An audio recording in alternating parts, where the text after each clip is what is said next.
राजस्थान के ऐतिहासिक शहर जोधपुर में दीपिका नाम की एक होनहार लड़की अपनी काबिलियत और मेहनत के दम पर सबका ध्यान आकर्षित कर रही थी। वह डीजीएस विद्या मंदिर स्कूल की सबसे मेधावी छात्राओं में से एक थी, जिसके सपने बुलंद थे। स्कूल के वार्षिक पुरस्कार समारोह में जब उसका नाम पुकारा गया, तो पूरा सभागार तालियों की गूंज से भर गया।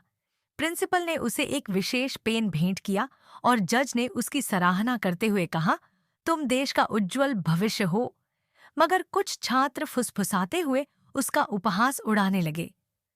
भविष्य तो धुंधला नजर आ रहा है, एक छात्र ने व्यंग्य किया।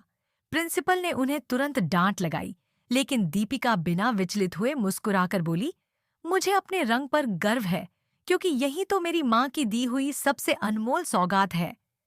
इसके बाद उसने अपनी माँ की लिखी एक कविता सुनाई, जिसमें यह संदेश था कि इंसान का व्यक्तित्व उसके रंग से नहीं, बल्कि उसके कर्मों से पहचाना जाता है। मेन भी दीपिका को संघर्षों का सामना करना पड़ता था। उसकी सौतेली माँ शोभा उसे कभी पूरी तरह स्वीकार नहीं कर पाई थी और हर वक्त उसे नीचा दिखाने का अवसर ढूंढती रहती थी। जब दीपिका स्कूल से सम्मान लेकर घर पहुंची, तो शोभा ने ताने मारते हुए अपने पति से कहा, अपनी बेटी को काबू में रखो, वरना बहुत सिर चढ़ जाएगी। उसकी सहपाठी जहानवी भी वहीं थी, जो ऊपर से उसकी दोस्त होने का दिखावा करती थी, मगर अंदर ही अंदर उससे जलती थी।